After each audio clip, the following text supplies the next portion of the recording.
It's been almost a month since I flew the Cabri G2. I know I'm a little rusty, but exactly how much? Keep watching to find out. Hello and welcome to Rory on Air. As restrictions lift, many of you will be getting back into flying over the coming weeks, and I'm sure you'll be thinking about the risks around lack of currency. I'm fortunate to have been able to continue flying during the lockdown, as I've been hour building towards a flight instructor rating. I've actually flown quite a bit over the last couple of weeks, but all of it in the R44 as I work towards a type rating. My 28-day currency on the Cabri expires tomorrow, so I'm taking to the sky for some circuits here at Leicester to re-familiarise myself with an aircraft that I've so far logged around 150 hours in. Having done all the training for a commercial pilot licence in the Cabri, I feel confident flying her, but I'm acutely aware that this is a perishable skill, and after 27 days away I need to take my time and be extra careful. All the way up, all the way back. In the R44, the fuses and circuit breakers are located on a panel in front of the passenger seat. As I get to the relevant line in the Cabri checklist, I'm suddenly stumped. All the 3 circuit breakers. You can almost see the cogs in my head slowly turning. Ah, there we go. Circuit breakers are all in. The rest of the checks went uneventfully. I waited until the other Cabri on the ramp in front of me had moved away before I started up to avoid the risk of blade sailing. Okay, that's them gone. So we're clear all around still. Ignition's going on, pedals neutral.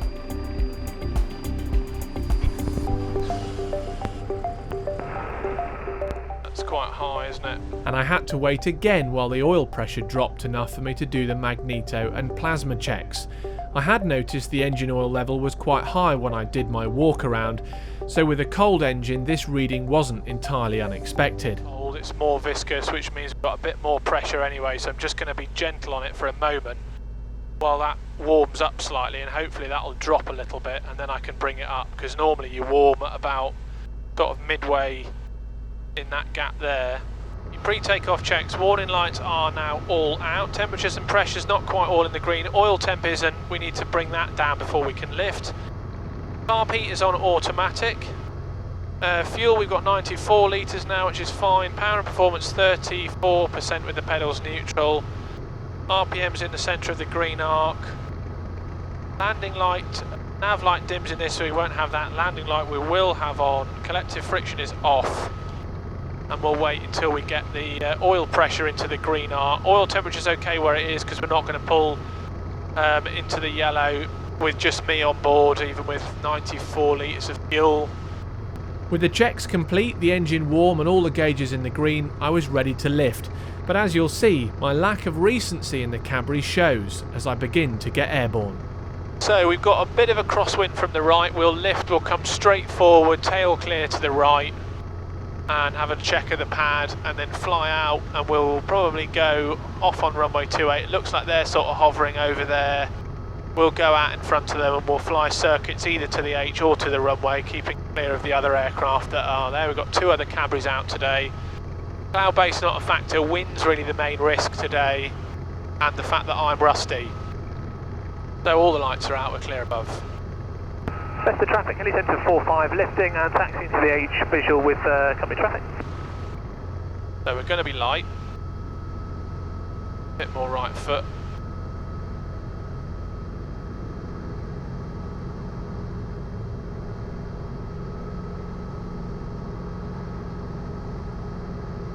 Okay, there's the hover. Warning lights are all out, temperatures and pressures in the green, we're clear left. Let's take a closer look at that takeoff. I got light on skids and felt like I had the aircraft fairly stable, but look how much I'm over controlling on the cyclic for the first few seconds as I get to the 5-foot hover height. It looks like I'm stirring a pot of soup. I put this down mainly to the difference in the weight and feel of the hydraulically assisted controls on the R44 compared to the unassisted Cabri. I also think the 15 knots of wind from my right had an effect as well. Oh, this is strange flying this again. It's quite bumpy. Right, there's nobody using that runway, they're doing hover practice. Okay, we've got one behind, we've got one over there. Warning lights out, temperatures and pressures are in the green, 93 litres of fuel. Leicester traffic, heli centre 45, taking off runway 28, circuit left, visual company traffic. With the position of the other Cabri in mind, to make best use of the space on the airfield, I decided to fly a curved transition, starting off in the direction of runway 34 and then turning left to head out on 28. And we want to be climbing at 60 knots. It's always great to get airborne in any aircraft, but having learnt to fly in the Cabri, this will always be special. I'm conscious of trying to accurately fly the profile I've been taught to do, first climbing at 60 knots until I reach 500 feet AGL. There's 500 feet, coming left. Then turning onto crosswind as I continue to climb at 60 up to 700 feet AGL, which is the circuit height for helicopters here at Leicester. Once there, I then accelerate to 70 knots. Let's come up to 70 knots. Forward and left on the trimmer. Okay, fuel 93. Heli centre 45, downwind, runway 28. 70 knots, 700 feet. Radio tune talking engine T's and P's are all in the green. DI is aligned. Altimeter is set to QFE. And trimmer transponder we're happy with. Not the neatest circuit I've ever flown, but that's why we do these currency checks. So I want to keep the speed on here, but I want to get a bit of a rate of descent on to come down to about 500 feet as we turn on to final. And I'm going to look out for the other helicopters that are knocking about, and we'll find somewhere on the airfield we can go that's going to stay out of everybody's way. I actually think 33 is a better runway for the wind, really. Final approach is clear, I can't see any fixed wing traffic. Leicester traffic, heli centre 45, final for runway 28 grass, visual with both company traffic. Okay, 400 feet on final, we're going to go for 28 grass. We've got visual with the one aircraft over there taxiing. We've got an apparent walking pace, we've got 200 feet a minute descent rate. I think 33 is a better runway for into-wind stuff than today. I think we'll go and use runway 33, make it right-hand circuits. Leicester traffic, heli centre 25, taxi back to Barker. Okay, 30 knots, 200 feet a minute, safe from vortex ring.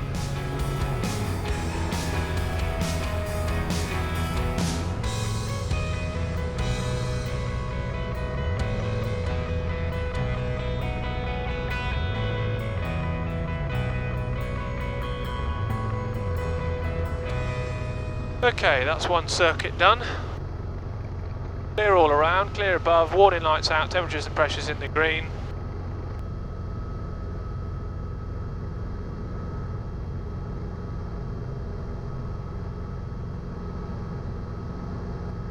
Leicester traffic, heli centre 45, taxiing to use runway 33 in front of company traffic. Well, that takeoff was certainly a little better than the first one. Even after one circuit, I can feel I'm getting back into the swing of it, which is reassuring. Given the wind and the fact that one of the other helicopters has returned to the parking area, I decide to change things up and fly runway 33 with a right-hand circuit.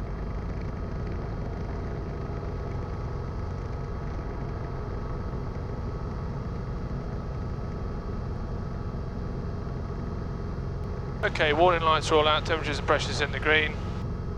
Leicester traffic, heli centre 45, taking off runway 33, circuit right. If you're enjoying this video, please consider subscribing and don't forget to hit the bell icon so you get notified each time I upload a new video.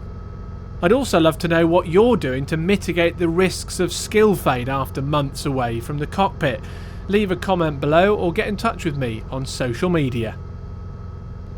Okay, so if we lose the engine, we're going to look for into-wind, so we're going to go straight in front of us. It's going to be lever down, 60 knots, rotor RPM in the green, and if we have time, it'll be Mayday, Mayday, Mayday, heli centre 45, engine failure into a field on the northwestern airfield boundary, 1 POB, and then it'll be cock off, pump off. Coming up on 700 feet there, 70 knots. I'm going to do a power check because I haven't done one of those for a while, so that's going to be bringing the speed back to 50 knots. 56%.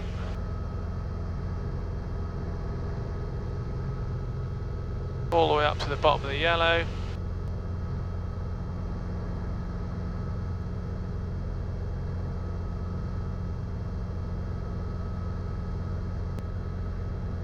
Leicester traffic, helicentre 45, final for runway 34, grass, visual, company traffic. Going to aim for the numbers. Just to the right of the number 4. 300 feet a minute descent rate.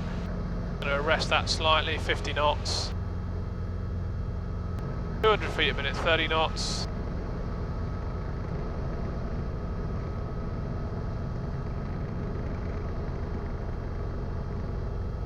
Bringing in the power, right pedal as we bring the power in. Power pedal in this helicopter.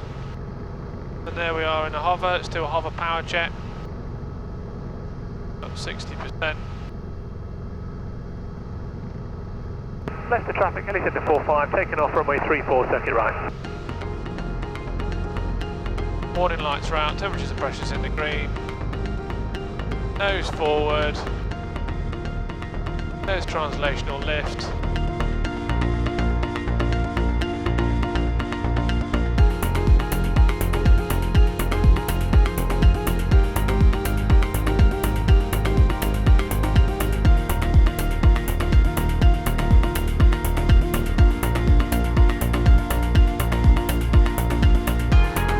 Quite warm, isn't it?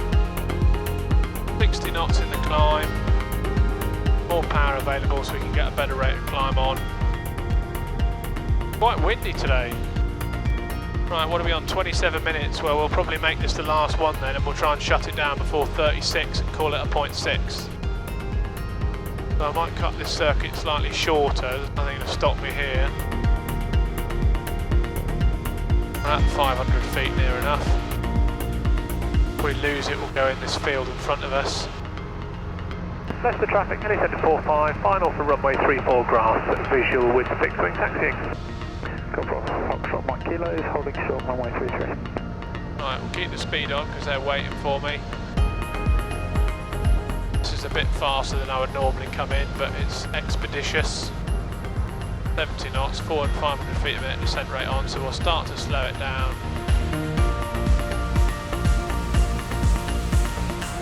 Leicester traffic, helicentre 45, taxi to park. Thank you for holding. No worries. Golf Bravo, Foxtrot Mike Kilos, entering runway 33 for immediate departure on runway 33. Leicester traffic, good afternoon. Helicopter Golf Bravo, Jos Bravo. Heat 500 watts COV, 5 miles south-southeast, 1,300 feet on 1027. Inbound to private site in the Peak District. Will be routing to the east side of the airfield, remaining outside controlled airspace. Roger, this is Golf Mike Kilo taxiing out at Leicester. We'll be shortly departing on runway 33 with a left turn out departing to the southwest. Climbing to 3,000 feet. Copy that, sir. Helicopter Golf Oscar Alpha, have a good flight. Leicester traffic, helicopter Golf Oscar Alpha, clear to the north, QSY to East Maze radar. Have a good day. Roger, thanks for the call.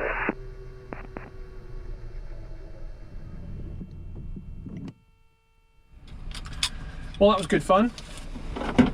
Quite challenging actually, because it is quite windy, and I haven't flown this aircraft for quite a couple of weeks now, nearly 4 weeks since I last flew the Cabri. So it was a bit squirrely on takeoff, especially with that crosswind, and that wind's quite strong now actually. I'm going to have a little look and see what it's blowing. 14 gusting 19 right now this moment, but it has been up above 20. So I think I did rather well to get that in actually.